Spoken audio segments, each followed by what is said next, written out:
Bonjour, voici un reportage de Paul Church. Nous sommes au Festimum 2017 au parc Jean Moulin dans la ville d'Aubagne. Nous allons interviewer Nicole Ferroni, la marraine de ce festival, Fred Serve, qui est le responsable des bénévoles. Bonjour Nicole, nous allons poser quelques questions pour présenter brièvement le Festimum. Alors, ce que ça représente pour moi, c'est un événement qui est à la fois pas régulier parce qu'il y est une seule fois par an, et à la fois qui est quand même régulièrement dans mon cœur, puisque c'est un festival pour lequel d'abord j'ai commencé mes premières écritures, puisque j'étais pigiste à la Provence la toute première fois que je suis venue à Festimum. Donc c'était mon tout premier article en tant que pigiste. Ensuite, c'est un des premiers festivals qui a accueilli mon spectacle.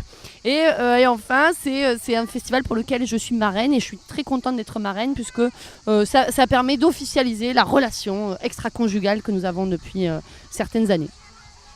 Cette année, la thématique visuelle, c'est le parapluie rouge, puisqu'il y en a partout. Il y en a dans les arbres, il y en a sur le sol, il y en a dans l'eau. Et alors là, quelle est la portée ? J'avoue que... Alors moi, j'ai interprété ça comme des tomates, parce que je trouve que ça ressemble à des tomates dans les arbres. Et donc voilà, c'était mon auto-thématique, c'était de me dire ça. Après, peut-être que la portée philosophique du parapluie rouge, c'est le fait d'être une protection contre les agressions. Et rouge, quand même, la vivacité, c'est pas un parapluie gris, quoi. Donc peut-être que la joie protège de la grisaille. Voilà. Et sinon, cette année, la grande nouveauté en termes de thématique, c'est que le festival a bénéficié du label FICAR, Festival International Cirque et Art de la Rue. Donc on est vraiment sur une thématique très circassienne, à base de clowns, d'acrobates, voilà, c'est des choses dans ce genre-là. Que pensez-vous de l'obligation de payer pour aller à Festimum cette année ? Alors, ce que j'en pense... ce que j'en pense, c'est que, bon, bien évidemment, ça peut être perçu comme quelque chose de dommageable, puisque, effectivement, ça fait seulement 2 éditions que le Festimum est payant. Maintenant, il faut expliquer aussi pourquoi c'est payant, parce que c'est pas seulement un choix de sélection. Bien sûr, l'objectif de rendre payant une édition, c'est pas pour sélectionner un public, c'est tout simplement une question d'équilibre financier. C'est-à-dire que Festimum, depuis quelques années, a perdu des moyens financiers ou matériels.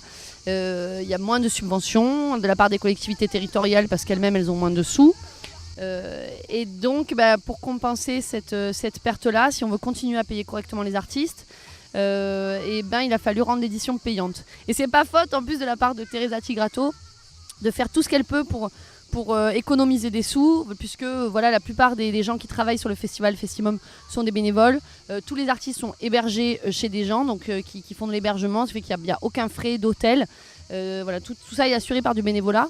Donc en fait, malheureusement, quand on perd des subventions pour payer des artistes, la seule compensation qui était possible de faire, puisqu'on ne pouvait plus faire d'économie, puisqu'elle en avait déjà suffisamment fait, Terry, c'était de rendre payant le festival, en sachant que bon, le billet d'entrée en plein tarif est quand même de 4 €, c'est moins qu'un paquet de clopes, beaucoup moins, et c'est surtout beaucoup moins toxique. Donc j'espère que ça n'empêchera pas aux gens de venir. Bonjour Frédéric. Quelle est l'importance des bénévoles pour Festimum ? Bonjour à tous d'abord et à toutes.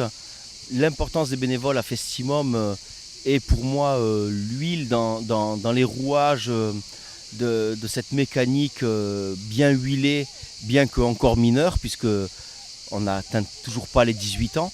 Mais en tout cas, l'importance des bénévoles, c'est que c'est les petites mains, les petites tâches, et puis tout ce travail de fourmi qui fait que finalement tout se passe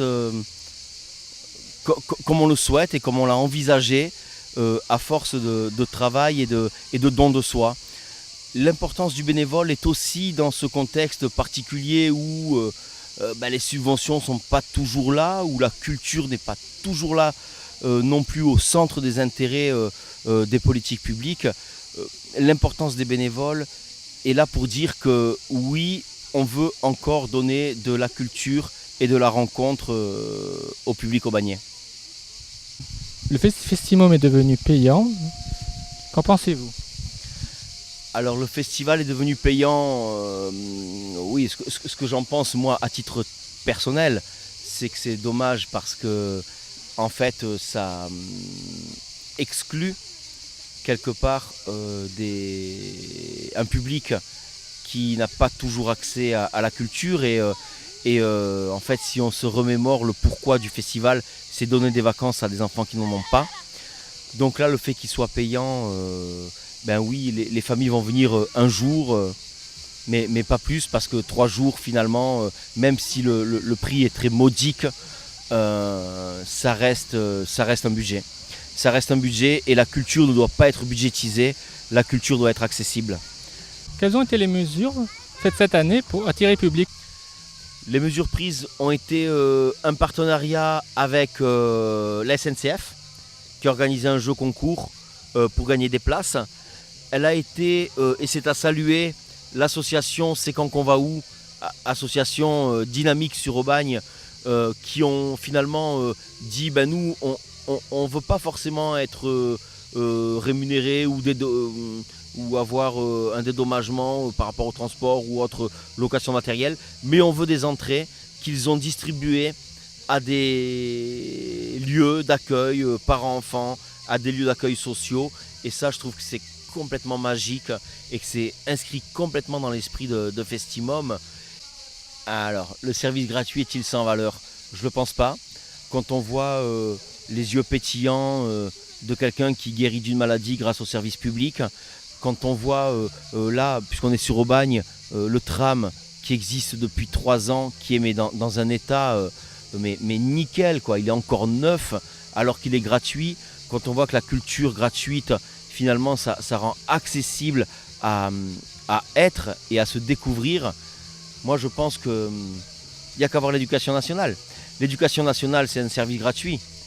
Et bien voilà, on apprend à lire, à écrire. Alors même si on peut toujours dire que ça ne suffit pas, n'empêche que nous sommes un pays où le service public permet une certaine aisance de vie qui est mise à mal aujourd'hui. Et on voit bien comme elle est mise à mal. Et on voit bien que finalement, accéder à de la culture, à du soin, à de l'éducation, gratuitement, est plutôt salutaire. L'éducation populaire, celle qui nous a fondés, celle qui nous a donné ces valeurs de partage, de rencontre, d'entraide, que tous les politiques de tous bords s'accordent à dire que nous manquons. Moi, je pense que finalement, c'est quelque chose qui se développe et qui se montre dès la petite enfance avec des festivals comme celui-là, d'entraide, d'écologie, de bénévolat. Et je me dis que finalement, l'éducation populaire, il est grand temps de la remettre au goût du jour.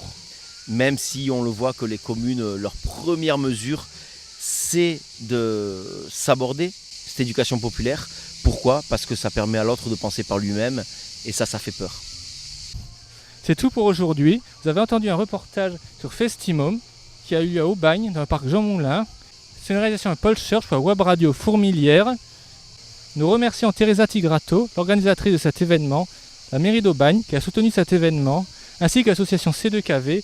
Nous remercions Fred Serve pour sa participation, Nicole Ferroni. Ça fourmille, c'est génial.